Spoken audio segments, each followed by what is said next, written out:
শিয়াদের আরেকটি মিথ্যাচার। বাংলাদেশের একজন শিয়া তাদের পরম্পরাগত অভ্যাস অনুযায়ী সুন্নিদের বিরুদ্ধে মিথ্যাচার করেছে। সে দাবি করেছে সুন্নিদের কিতাবে নাকি ইয়াহুদিদের বিশ্বাস লুকায়িত রয়েছে। আসুন দেখে নেই তার দাবি বাস্তবে কতটুকু সত্য।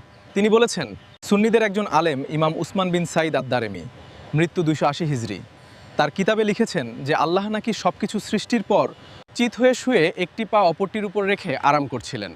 আসুন দেখা যাক ঘটনাটি আসলে কি। প্রথম কথা হচ্ছে, সুন্নিদের আকিদার বইয়ে এমন কোনো কথা উল্লেখ নেই। কোনো সুন্নি মুসলিম এরূপ আকিদা পোষণ করে না। তবে হাদিসের গ্রন্থসমূহে এ ধরনের কিছু বর্ণনা রয়েছে।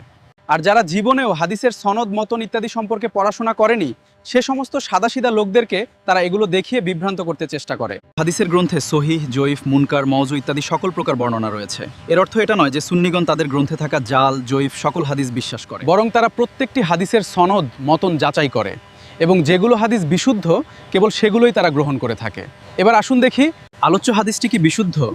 হাদিসটি উল্লেখ রয়েছে মাজমাউজ জাওয়ায়েদ, তাবরানি কাবির, আস-সুন্নাহ লি ইবনে আবি আসিম, বাইহাকির আসমা ওয়াস সিফাত ইত্যাদি বিভিন্ন গ্রন্থে রয়েছে। এই হাদিসের সনদ ও মতন দুটিতেই সমস্যা রয়েছে। সনদে রয়েছে মুহাম্মদ ইবনে ফুলাইহ ও তার পিতা, এর দুজনেই বুখারীর রাবি, কিন্তু মুহাদ্দিসদের জারাহ রয়েছে এদের উপর।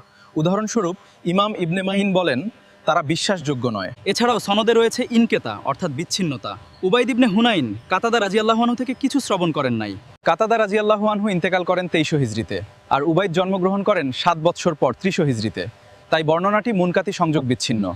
আজকে থেকে প্রায় 1000 বৎসর আগেই সুন্নিদের ইমাম বাইহাক্কি হাদিসটি সম্পর্কে মন্তব্য করেছেন, হাদিসটি মুনকার অর্থাৎ প্রত্যাখ্যাত। ইমাম ইবনে কাসির রহমতুল্লাহি আলাইহি বলেন, হাদিসটির সনদ গারিবুন জিদ্দান অর্থাৎ অত্যন্ত দুর্বল। ইমাম নাসিরউদ্দিন আলবানী বলেন, এই বর্ণনার সনদ দুর্বল এবং মতন আপত্তিকর। সুতরাং যে রেওয়ায়েতটিকে সুন্নিগণ দেওয়ালে নিক্ষেপ করেছে সেটাকেই পুঁজি করে সুন্নিদের নামে মিথ্যাচার করছে তারা। তিনি আরও বলেন, মনে হয় এটি ইয়াহুদিদের দ্বারা জাল করা হয়েছে। অন্যত্র তিনি বলেন, এটি অত্যন্ত আপত্তিকর। এবার আসুন শিয়াগণ কিভাবে ইয়াহুদিদের সুন্নত পালন করছে তার প্রমাণ দেখা যাক। নবী সাল্লাল্লাহু আলাইহি ওয়াসাল্লাম বলেছেন, ইয়াহুদিরা তোমাদের আমিন বলায় যত বেশি ঈর্ষা করে আর কোনো জিনিসে তত ঈর্ষা করে না। এখন দেখুন শিয়াগণ কি করেছে। তাদের সর্বজন স্বীকৃত আলেম ইমাম আল তুসি বলেছেন, নামাজে সূরা ফাতিহার সময় আমিন বললে অথবা ইমামের পর আমিন বললে প্রত্যেক অবস্থায়, চাই সেটা জোরে বলা হোক চাই আস্তে বলা হোক, তাতে নামাজ বিনষ্ট হয়ে যাবে। তাদের হাদিসের গ্রন্থে উল্লেখ রয়েছে সূরা ফাতিহা পাঠ করার পর আমিন বলা জায়েজ নয়। অপরদিকে নবী সাল্লাল্লাহু আলাইহি ওয়াসাল্লাম বলেন, ইমাম যখন আমিন বলে তখন তোমরাও আমিন বলো। আহলে বাইত হজরত আলী থেকেও একই কথা প্রমাণিত রয়েছে। সুতরাং বলা যায় চরের মায়ের বড় গলা। আশা করি যথেষ্ট হয়েছে।